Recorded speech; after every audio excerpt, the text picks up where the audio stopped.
niining paagiha si Hesus mihimo sa tanang pagkaon nga linis alang sa mga Kristiyanos.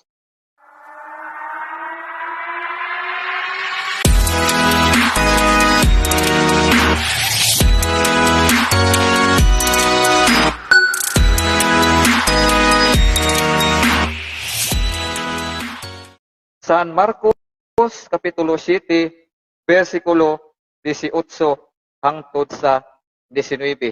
Kani, atong basahon ha, matod pa din 18 hangtod sa 19 mga kaigsuunan.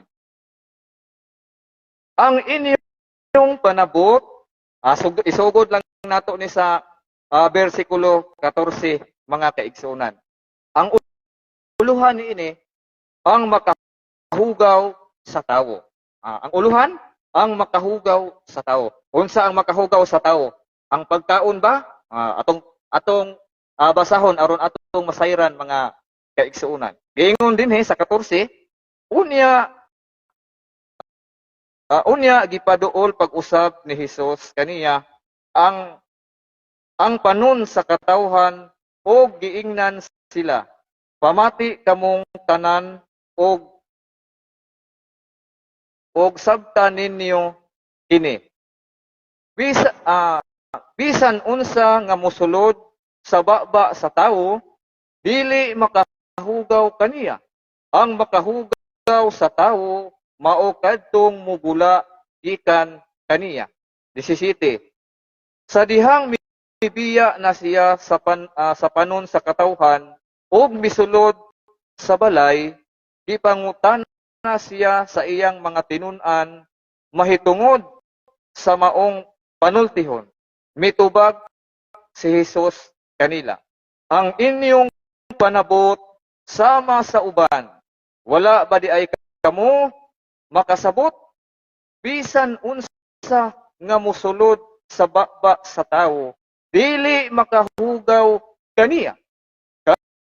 Kay ang pagkaon dili man mosulod sa iyang kasing-kasing, kundili ngadto sa iyang tiyan. Ug unya mugula usab gikan sa lawas.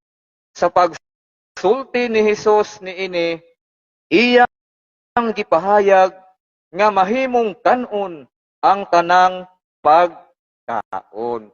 Ngano mang gisulti man ni Hesus kay sa buhat 10:11 hangtod sa 15, gihinluan na sa Dios ang tanang mahugaw nga kalanon. Ang baboy kung buhi, dili kalanon. Pero ang baboy kung ihawon, lutoon, litsonon, humbaon, adubohon, lami kaayo na nga pagkaon. Espesyal na nga kalanon. Busa, di pahayag na ni Hesus nga pwede nang kanon ang tanang pagkaon. Alang sa mga Kristiyanos, malipay yung balita Biblia. Diha gyapon sa Marcos Kapitulo 7, versikulo 18. Giingon din mga kaigsuunan. Og miingon siya kanila, wala usab di ay kamo makasabot? Wala ba kamo makasabot nga bisag unsang butanga nga nagsulod sa tawo gikan sa gawas kaniya, dili makahugaw kaniya. Kay wala man mosulod sa iyang kasing-kasing, kundili sa iyang tiyan ug muguwa sa lawas.